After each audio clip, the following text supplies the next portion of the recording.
the people who push conspiracy theories are not always low status. It's not just the reserve of paranoid losers. Often, you get them from governments or other official bodies as well, because the psychological biases that give rise to them are the same for all of us.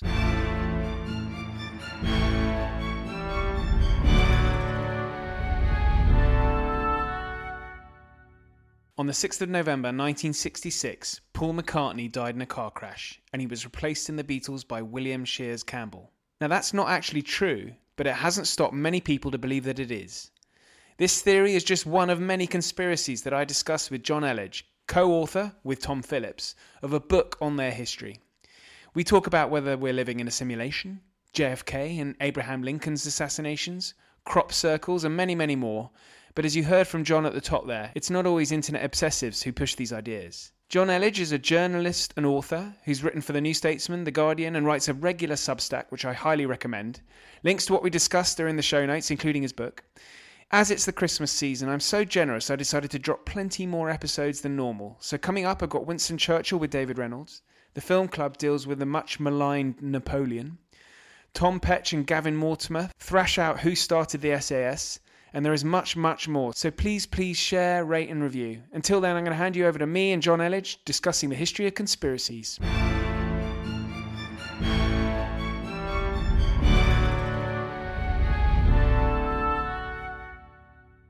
Jonn Elledge, welcome. It's absolutely great to have you on.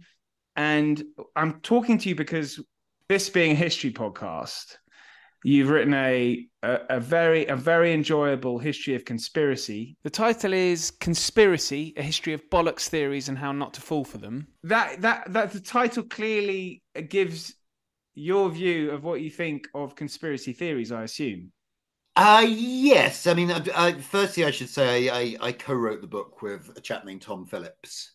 So it's important to kind of get that in early on, partially because he's brilliant and a lovely man and was great to work with, and partly also because it kind of gives me a way out and the ability to say, oh, I didn't write that bit, that was Tom, whenever you ask any difficult questions. But it was, I didn't pick the title. The title was kind of, I think originally it was called Debunked or something, but it's sort of the third in, Tom's done a sort of little mini series. The first one was called Humans, A History of Buggering Everything Up, or words to that effect. The next one was called Truth. I can't remember the subtitle. And this is the third, and he was a bit busy with the day job at that point, so I kind of got plugged into the process. To be honest, I mean, I do think a lot of the theories in the book are bollocks, not to put too much finer point on it, but also it was slightly a title selected by our publisher's marketing team on the grounds that what would grab people's eye in a branch of W.H. Smith's travel. So it is slightly a commercial decision as well. Well, it's a perfect stocking filler, but when I was reading early on, there's this brilliant graph, which I wish you could own up for having created, but actually I don't think you did.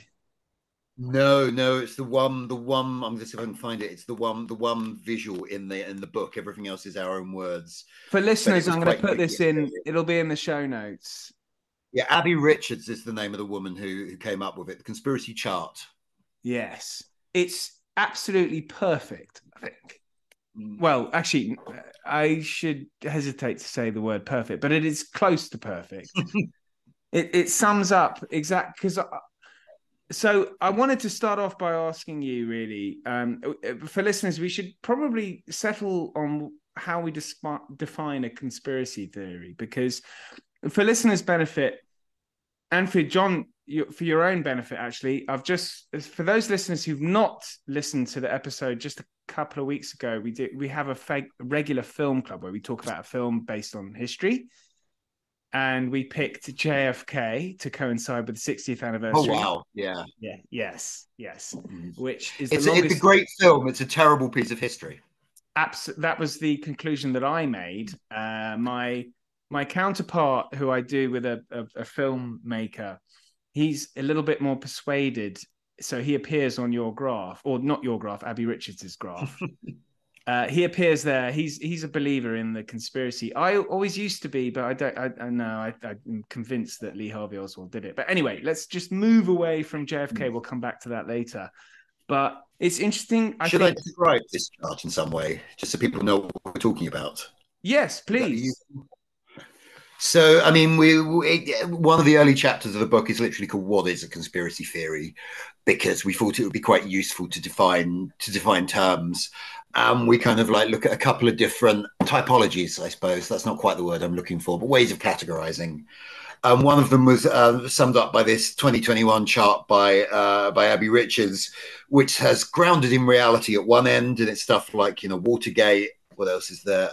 The Tuskegee experiment. You know, stuff that actually happened, basically. And it kind of expands out. You got the next bit is leaving reality. The third bit is reality denial. Then there's the anti-Semitic point of no return. And at the other end, it's detached from reality. And you get things like QAnon and the deep state and Holocaust denial. And it's just kind of a way of kind of categorizing conspiracy theories from quite real at one end to completely fucking batshit at the other. There's another way of kind of working through the different types, which we talk about in the book, which starts with, I think they're called event conspiracies, where it's like quite focused ones. So like JFK is actually maybe not JFK, maybe that's a bit too...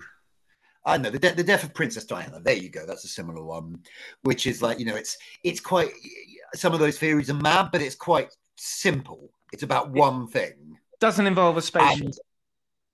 Yeah, exactly. But then there's kind of, you can expand out from there to what's the one in between? Now I know. Oh God, I should have done more. Well, I'm looking at it right now. So the global warming hoax, maybe 5G. Or am I going too far? Well, so I was trying to think of the headings. The next one is sorry. We have questions. Unequivocally false, but mostly harmless, or dangerous to yourself and others.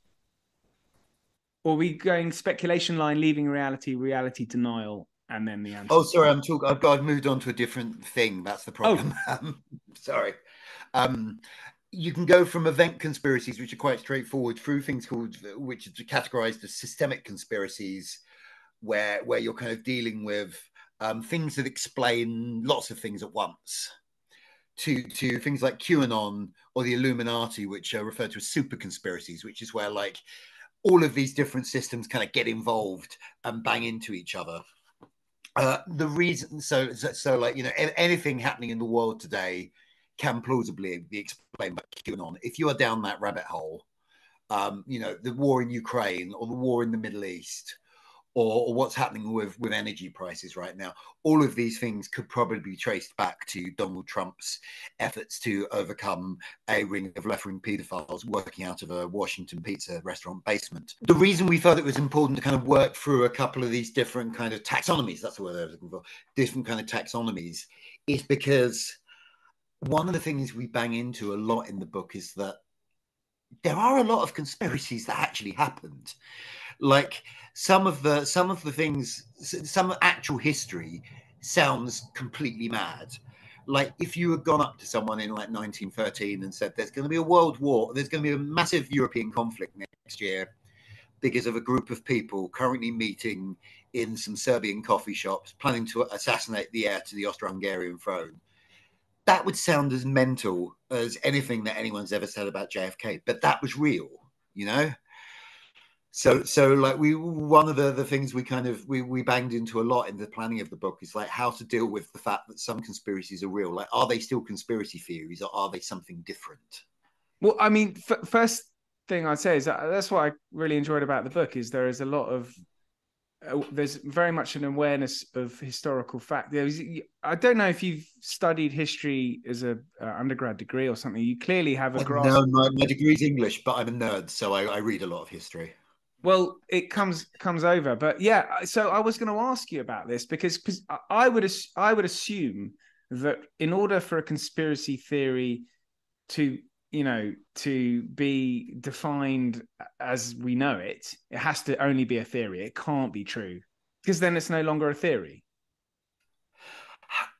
I don't know. You get into semantics because, like, I mean, I don't know, gravity is a theory or evolution is a theory, but they're also, so far as we understand it, facts. And obviously a scientific theory is slightly different, but I still think you could say like, Okay, here's a solid example. Actually, one of the chapters from the book which I wrote, largely because it's so far out of my comfort zone of the stuff I normally write about, and I thought it'd be fun, was the one on conspiracies about celebrities.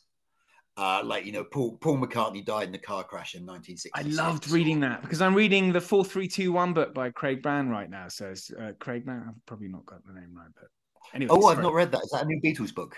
Yeah, about 2 years ago. Very good. Huh. Yeah, no, Sorry. I mean, I've been obsessed with the Paul is dead things. It's like that's one of the things I discovered when I was first on the internet in like 1996, and I didn't believe it as far as I remember, but I just found it quite interesting that this kind of like all the clues people found on these like obscure US album covers and so on. But I wrote that chapter, and when I was planning it, I decided, when I was structuring it, I decided to end on the theory that was then current that Britney Spears was basically being held prisoner by her own family and professional management for contractual reasons, and she had revealed this had been revealed to fans through like secret signs such as like an Instagram post where the text just didn't read like Britney and it sounded like somebody was now writing her social media for her. And there'd been all this conspiracy theorizing and so on. And I wrote this one up, and the plan was always to kind of end on a sort of surprise flourish of going, aha, but the twist is we believe this one. We think this one's actually true.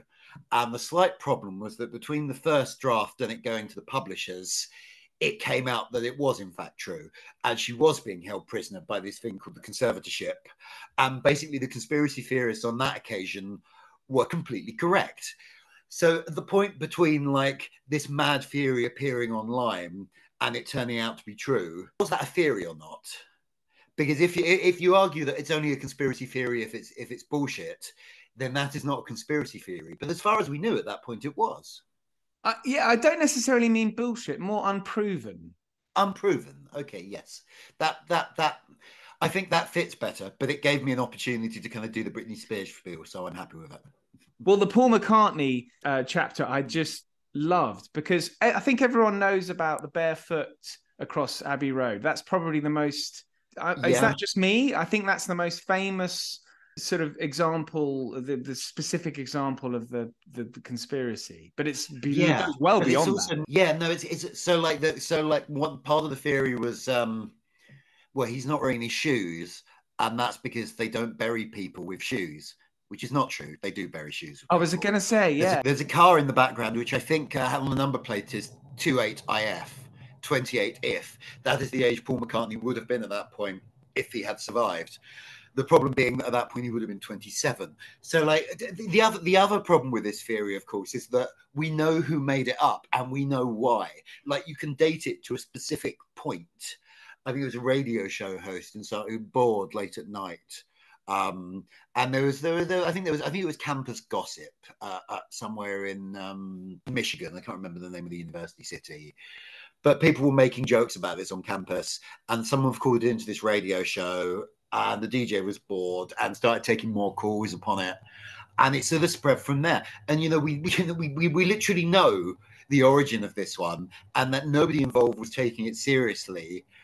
And that there are whole reports of like people who are like talking about how they deliberately pushed it further. Like someone rang in and said, "Do you know what?" Well, I think it's 90%. It might even be 92% of the coffins in Britain are made from Norwegian wood, and like literally making up details like that, and then going on the record and saying, "Yeah, I made it up." But still, half a century later, you can go on the internet and you can find huge reams of information and questions about whether Paul McCartney died in 1966 and they replaced him with someone who not only looked like him, but sounded like him and was also one of the greatest songwriters British pop music has ever known, same as him. And it doesn't stack up at all. But there's something quite fascinating about it, even though you know it's nonsense. Yeah, it absolutely.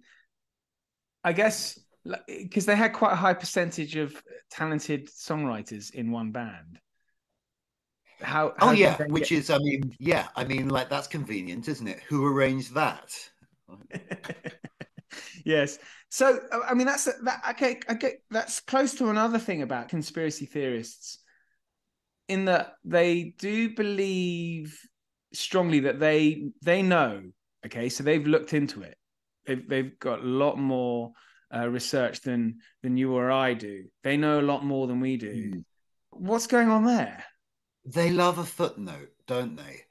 I do think so like I did spend some time looking at the kind of psychology of this stuff.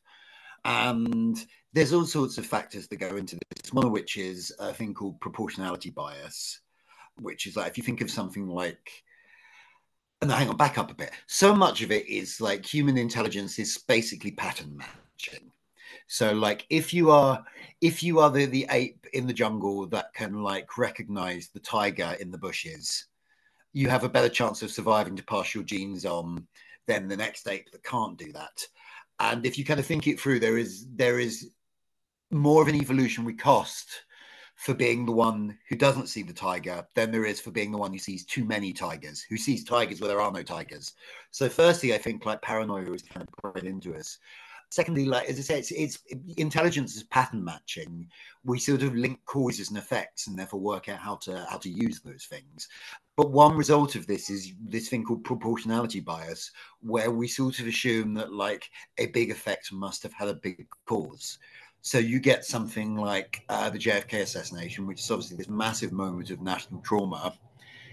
It doesn't feel enough that like one lunatic with a gun can cause that. It just doesn't fit with our sense of reality. Or something like, COVID, a virus mutates on a bat somewhere in the wet market in Wuhan, probably, and then a year later, none of us are allowed out of our houses. It's like it just doesn't fit with our sense of how the universe works. So I think a lot of conspiracy theorizing comes from the attempt to rebalance those scales.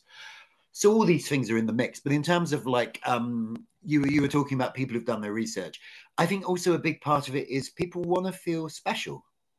They want to feel clever. They want to feel they are the ones with the secret knowledge. I think there is also something that comes from, I don't think it is like a religious impulse, but I think it comes from the same part of us. The urge to be one of the elect, the urge to be one of the special people that sees the world as it truly is. Which I think it contributes to why it can be quite hard to break people out of this stuff, and why people, why conspiracy theorists love a footnote. They won't read your footnote. But is there any conspiracy theory? Okay, so obviously not on the batshit crazy level. Certainly not beyond the whole. There's an anti-Semitic level that one goes past. Is there a conspiracy theory that you're in any way attracted to? I mean, for me, I'm attracted to the JFK one. I don't think it's true, but I'm attracted to it. Yeah, I see that. So this isn't quite. So a rabbit hole I did get pulled down, which is not really. It's not quite a conspiracy theory, but it is the exact same psychological impulse. Was I'm a massive nerd. One of the things I'm particularly nerdy about is Doctor Who, of which there are 97 missing episodes from the first few seasons in the 60s. And about a decade ago, a guy called Philip Morris found nine. Before this, there were 106 missing episodes. He went out and found nine. But during that period, there were a lot of rumors that he'd found more than nine. He'd found 30 or 40. People were kind of like, you get like lists of stories he'd found on like nerd mailing lists, and then you kind of like sort of track it back. You work out where the stories have been sold. You'd be like, well, the find must have been from Ghana. Whereas probably what had happened was that someone had said he'd made a find in Ghana, and they'd listed the stories. You could just see like the exact same sort of psychological mechanisms of like, well, I wouldn't believe it if they said he found all of them, but 40 seems reasonable. Or like thinking you've demonstrated something to your own satisfaction. You got it from two sources who are getting it from the same person who's talking complete nonsense. I felt like I did get very much pulled down that rabbit hole. It's not a conspiracy theory, but in retrospect, I can see exactly the same psychological impulses in myself.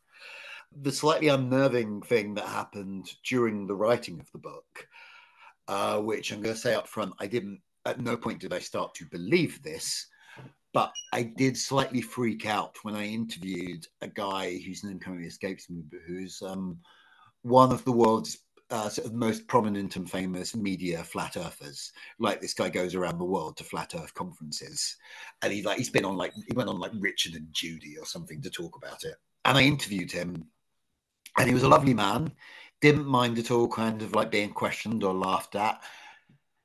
And it really freaked me out that I couldn't immediately see what was wrong with some of his arguments.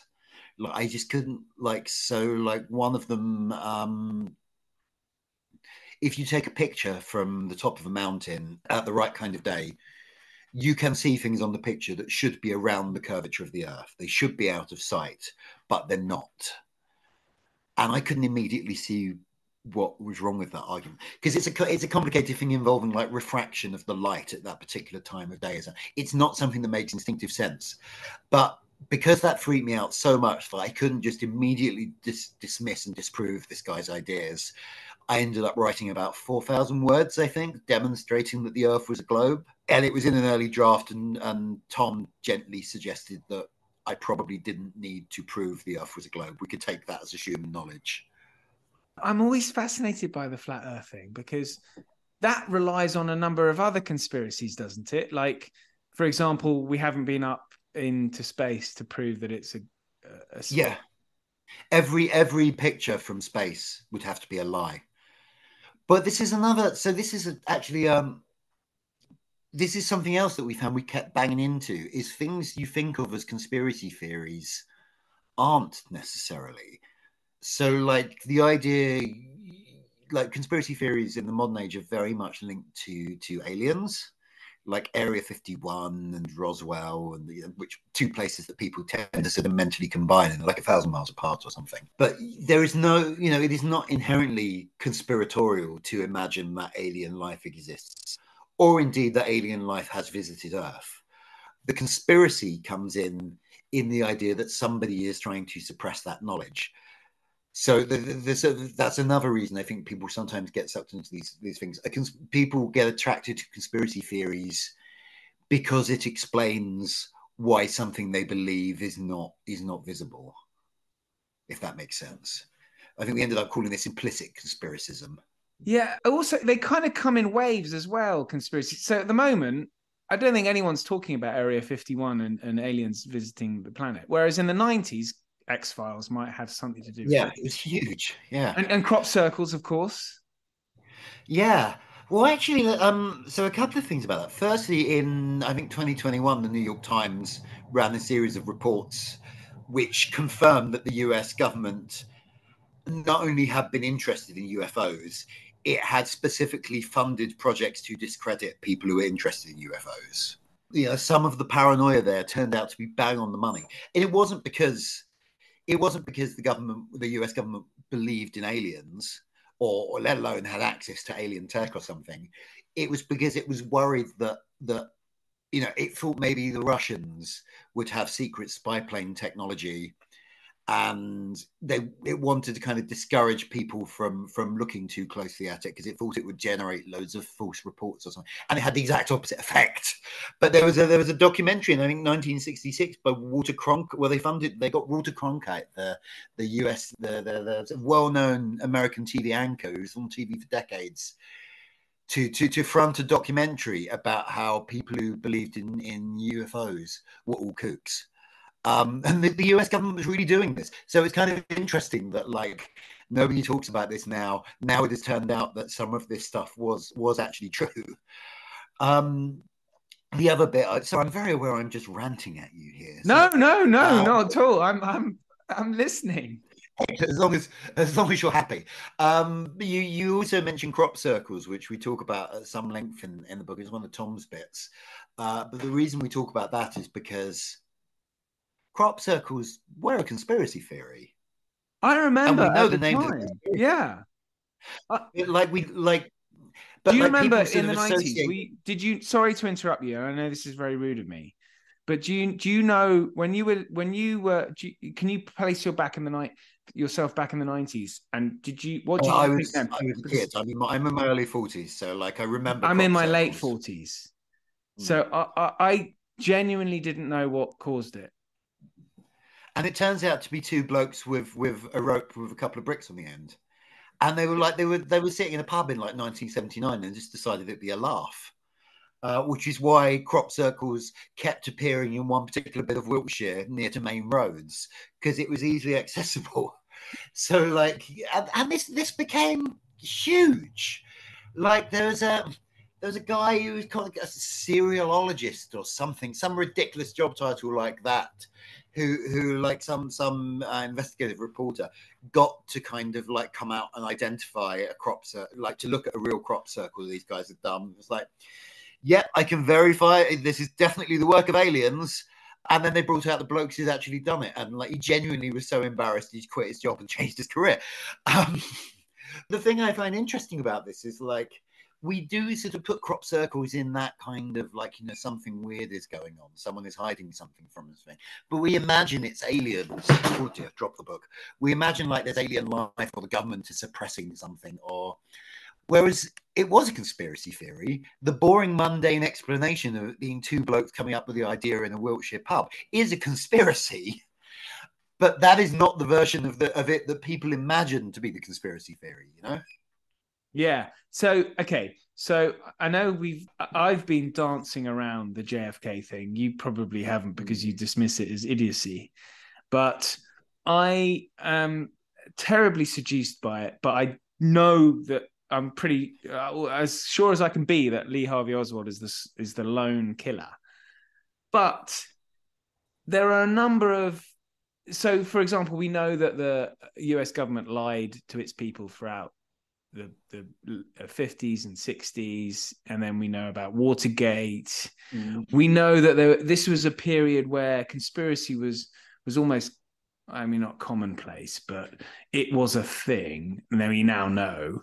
So would you think that if someone believed in the JFK conspiracy, they were, I mean, the graph suggests they're not completely batshit crazy, but what's your view on someone who, I'm talking for my friend Tim here, who does the podcast with me, who's convinced that it's a conspiracy? I mean, firstly, like, and it's 60% of Americans. Yeah, exactly. So that's the stat I was looking for. Yeah, like, and at times it's been like 70 or 80, I think. It's been much higher than that. And I don't think it's ever been below 50%. And I don't think all of those people are kind of mad QAnon types.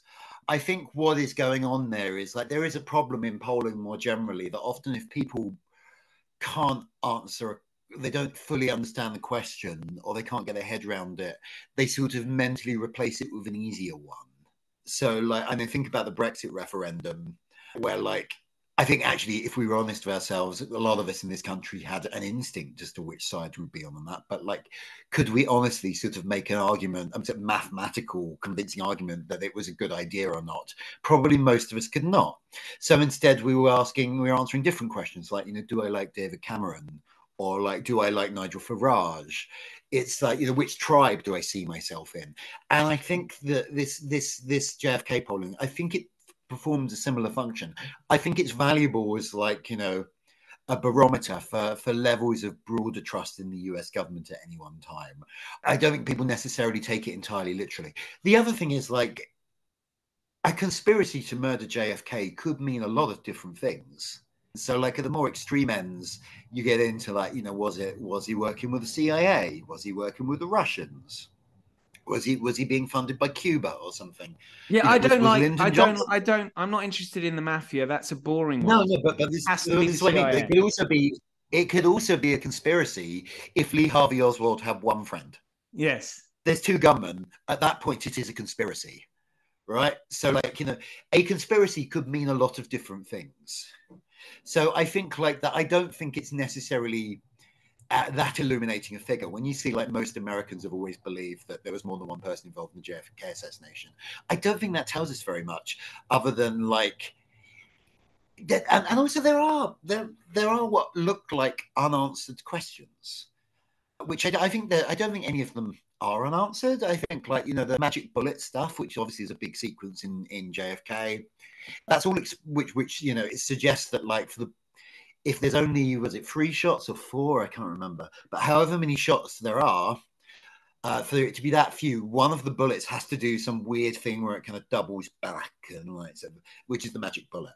That's all explained away when you realize that the seats in the car are not in the positions you think they're in, because like the governor of Texas was sat behind the president, slightly lower than him and to the right, or something like that. Once you know that, the magic bullet isn't necessary. It's a straight line.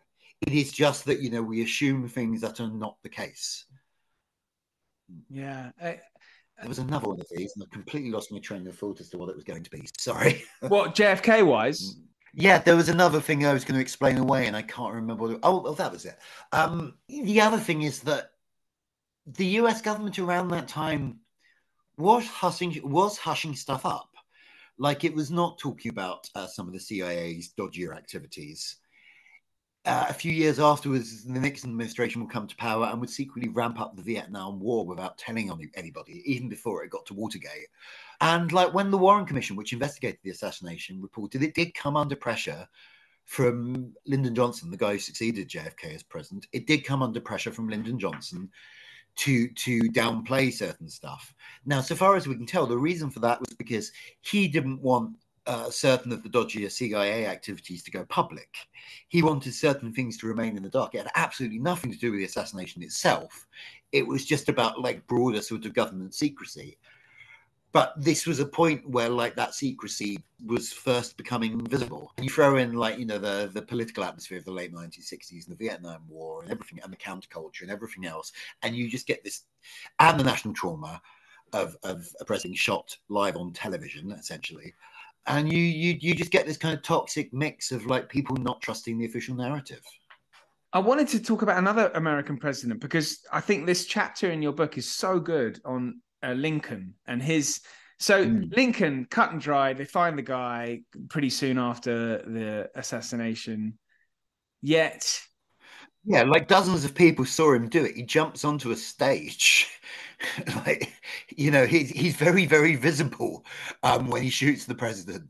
And like that was a conspiracy as well. Like we know the names of some of the conspirators. I should say, by the way, this was one of Tom's chapters. So firstly, I don't remember all of the details, and secondly, I'm not going to drill you on all the details, but it is interesting that you know, if 100 years later, if you had done the same thing, it wouldn't have mattered. If Oswald had not been shot by Ruby, I suspect if he'd been gone to the electric chair and executed, because I think Texas had the death sentence at the time, we'd be talking about the same thing now. You know, oh well, he didn't do it, and yet, you know, we had the guy, or I say we.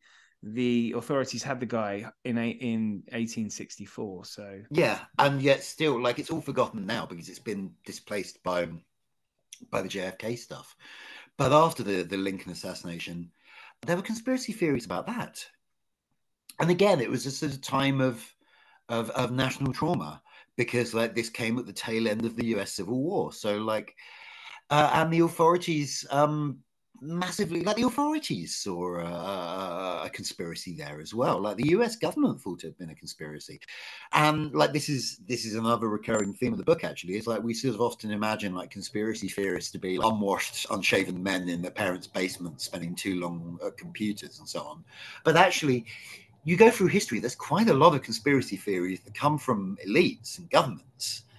Like and this was one of them. Like the US government, despite knowing the name of what was the name of the murderer? We should really know this. John Wilkes Booth. John Wilkes Booth, thank you. Like, despite the fact they knew John Wilkes Booth, they found his co-conspirators, people in the US government who was desperate for the Confederation. Was it Confederation? Confederacy. The Confederates, sorry. The Confederacy. Thank you. I'm getting the wrong noun. There were many people in the US government at that point who were desperate for Booth to be an agent of the Confederacy and for him to have assassinated Lincoln on behalf of the South, with whom they were at that point at war. And it just wasn't true. But they spent ages trying to sort of manufacture evidence to suggest it was, and bribing witnesses and so on. And I think you can, you know, it's often like, you know, these conspiracy theories just come out of people really, really wanting something to be true for their own political reasons. So, like, I think you can, from some perspective, see the idea that Saddam Hussein, in the run-up to the Iraq War of 2003, you can see the idea that you have weapons of mass destruction that could be launched in a 45-minute time window kind of thing. That was also kind of a conspiracy theory in that there wasn't really any evidence for it. But again, a lot of senior people in the British and American and probably certain other governments were so desperate for it to be true, they kind of accidentally summoned that evidence into existence by they all convinced each other of this. And that is exactly the same mechanism as we kind of see with a lot of other conspiracy theories happening online. It's just at that point it was nuclear powers doing it.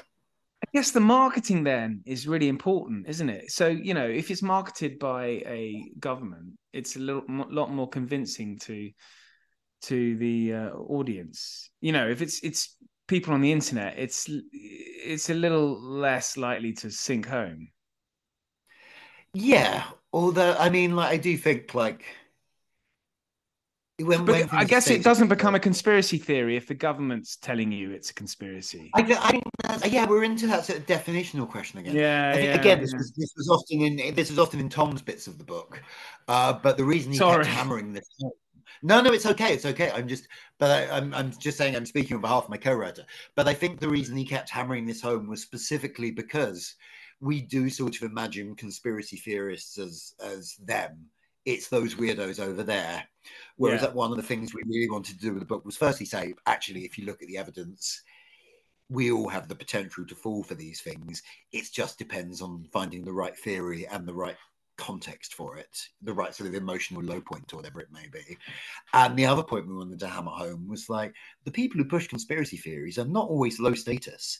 It's not actually just the preserve of paranoid losers. Often, you know, you get them from governments or other official bodies as well, because the psychological biases that give rise to them are the same for all of us. I'm fascinated by the reality or simulation one, which did you was that something you had involvement in the book? Because I've read this Philip K. Dick novel, a short story, I think it was. I found it just so powerful. I mean, okay, let's be clear. I don't think we're living in a simulation, but it's intriguing to think about. If we were, so this is a cul-de-sac which I'm using to cover for the fact I don't really remember this in the book. But I read if an we were article that living, was linked, so there's a note in your book that I right, linked okay. to, and then I started, and then I did go down a slight wormhole of reality or This is it. simulation. This is how you get sucked into the rabbit hole. Yes, Um, your but book has caused me to yeah, become a conspiracy theorist. but I do think about this one. Like, if we were living in a simulation, would it make any difference? Actually, Like, well, I mean, that's a big philosophical question, but like, I have no way of knowing that you're a sentient being.